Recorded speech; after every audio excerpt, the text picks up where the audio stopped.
Kunigami, the Dark Horse, versus Teddy Knight, the egoless weirdo. There's a chance that these two players will actually play against each other in the match. Which match? I don't know. But how would that matchup go? Well, if you've been paying attention, you already know who's gonna get stomped. But first, I'm gonna talk about why this matchup will even happen in the first place. With the confirmation that Teddy is indeed a wingback rather than a winger, it seems like he will be a troublesome opponent on both sides of the field, who will use his speed and dribbling to tear apart Blue Lock's defense and offense.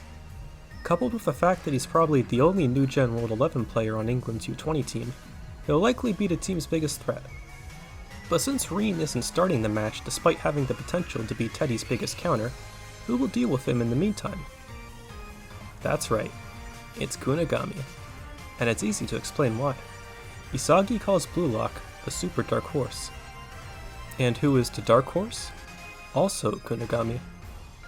When Kunigami channels his ego idiosyncrasy of being the dark horse, he vanishes from the field, leaving the minds of both players and readers alike.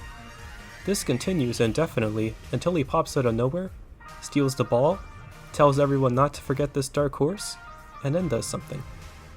The detail worth noting is that when he did this in the Ubers match, while Kunigami ended up losing the ball in this play, he started the play by stealing the ball from Ness. It's not stated that Kunigami can steal balls with a 100% success rate while being a dark horse, but a super dark horse would steal the ball every single time without a doubt. Another detail worth noting is that Kunigami was absent for the last two chapters. Does this mean he wasn't practicing with the other Blue Lockers? Of course not. Before Teddy greeted the other Blue Lockers, off-screen, Isagi texted Kunigami telling him that he was Blue Lock's second last missing piece that would save them. And the way he can do that is by being the super dark horse that will beat England. Isagi already knew who Teddy was because, well, as we all know, Isagi always researches his opponents before facing them so he isn't initially surprised by their abilities. Which of course included watching footage of Teddy so he knew his main weapon is his irregular fast dribbling. So he came to the conclusion that trying to steal the ball from him using conventional methods would be difficult. Thus, Isagi decided that Blue Lock's only chance of countering Teddy is by having Kunigami steal the ball from him while being a super dark horse. That's why the reason Kunigami was absent for the last two chapters was because he was practicing concealing his presence from his teammates in order to evolve into a super dark horse.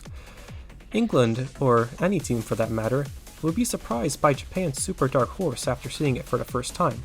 So that's why Kunigami decided to let Isagi and Reen steal the ball from Teddy instead of getting involved. England might have the capabilities to deal with the super dark horse, but if they don't have any prior data, they'd have to devise a plan while the match is in progress, which would give them way less time to make the last adjustment. After all, Isagi did say that Blue Lock is a super dark horse.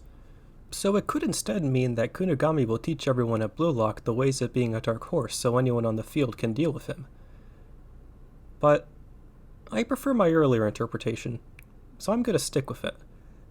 And to specify how I expect Kunigami to dominate Teddy in the 1v1, he'll play a similar role to what he did in the Bastard München vs PXG match by playing as a defensive midfielder that'll use his body to steal the freedom of the most dangerous player on the field, while also being the super dark horse that shows up out of nowhere to steal the ball 100% of the time. Therefore, as long as Teddy has the ball, all Kunigami has to do is appear out of nowhere, say, "Don't you dare forget about this dark horse," and then steal the ball.